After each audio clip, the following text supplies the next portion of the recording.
Some families don't break you loudly.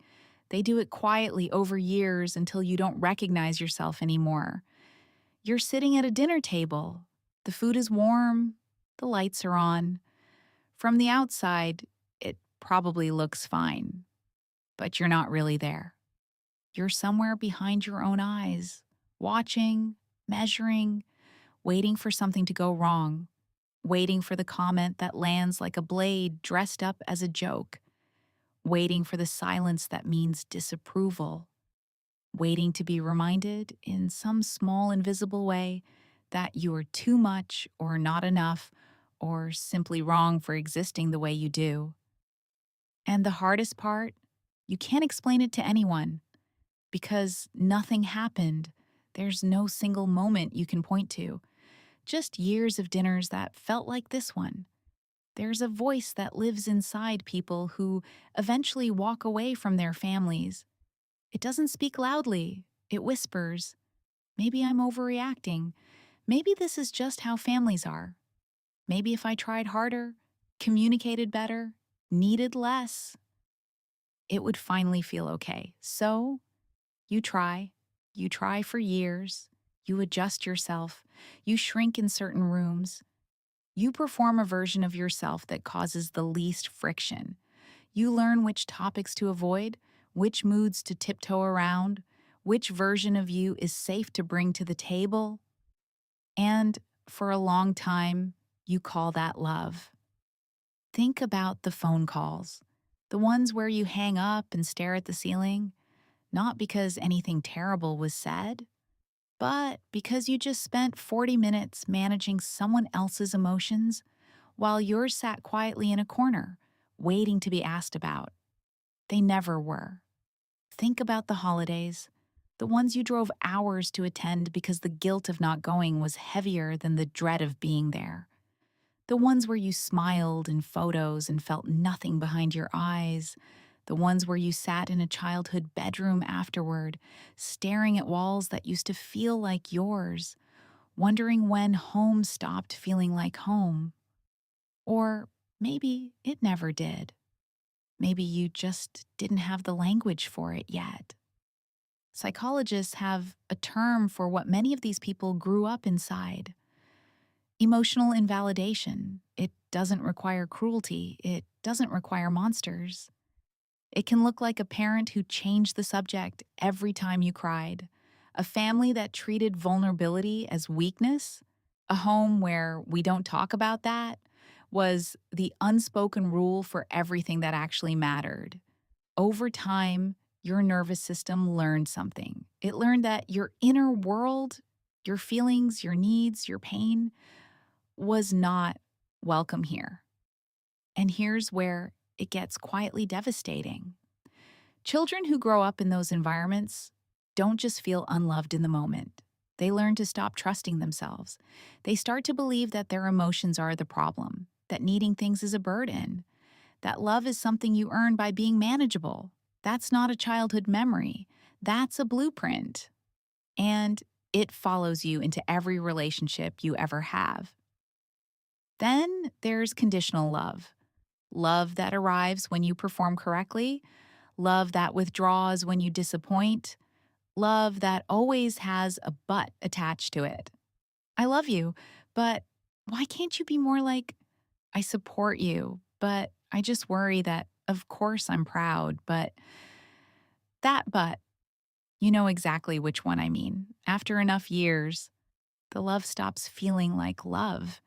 It starts feeling like a contract you never agreed to, but keep being charged for. There's a particular kind of exhaustion that builds up, slowly, quietly, like water finding cracks. It's the exhaustion of a child who learned to read the room before they learned to read a book. Who could feel a mood shift from another floor of the house? Who became so attuned to other people's emotional states that they forgot they were allowed to have their own? It's the exhaustion of the adult that child became, who still flinches at a certain tone of voice, who over-apologizes, who feels guilty for having needs, who sometimes doesn't recognize those things as wounds because they've been carrying them so long they feel like personality. And one day, not dramatically, not with a speech or a scene, something shifts. Maybe it's after a phone call that leaves you shaking. Maybe it's after a holiday where you drive home in silence and realize you feel more like yourself alone in a car than you did surrounded by your entire family. Maybe it's after a therapy session where someone says something that rearranges everything quietly inside you, and the thought appears. Not with anger, with grief. I don't think this is good for me. Here is the line that most people never hear. The cost of staying became higher than the cost of leaving. That's not an act of cruelty toward them. It's an act of survival for you. Some people don't leave their family because they stopped loving them. They leave because loving them started to hurt. Cutting off family is not something people do because they stopped caring. It's something people do after they've cared so deeply for so long that continuing to care in that particular direction started to cost them pieces of themselves they couldn't afford to keep losing. Nobody walks away from a family without grief. Not the ones who do it quietly, not the ones who do it with a letter, not the ones who simply stop calling. They all grieve. The family they wanted, the childhood they deserved, the version of this that could have been different if different choices had been made by different people in different rooms a long time ago. Walking away isn't the absence of love. Sometimes it's the last evidence that love was ever there at all. If you are someone who has made this choice or is standing at the edge of it, I want you to hear something. You are not broken. You are not cold. You are not selfish. You are not someone who throws people away. You are someone who tried, longer than most people know, harder than anyone could see, in ways that left no visible marks. Your feelings about your family are not a character flaw. They are information.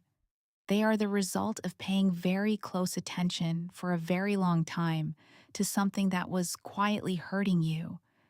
And choosing yourself after years of choosing everyone else in that house is not abandonment. It's arrival. There's a particular kind of peace that doesn't feel the way you expected it to. It doesn't feel like victory. It doesn't feel like freedom exactly. It feels quiet, like a room after a long noise has finally stopped. Like setting down something you carried so long you stopped noticing the weight. And then standing still, just for a moment, surprised by how light your hands feel. Some people spend their whole lives waiting for their family to finally see them. And some people, slowly, painfully, and with enormous love, eventually stop waiting. Not because they gave up, because they finally understood that being seen was something they deserved, and that searching for it in the same place it was never offered was a journey that only ever led to the same door. You are allowed to walk toward a different one. If this video touched something you've never quite had words for before, you're not alone, not even close. If you want to keep exploring the psychology of emotional wounds and how we heal them, subscribe. We go to these quiet, honest places every week. And if you want to understand why emotionally unavailable people are so difficult to let go of, that video is waiting for you right now. Take care of yourself.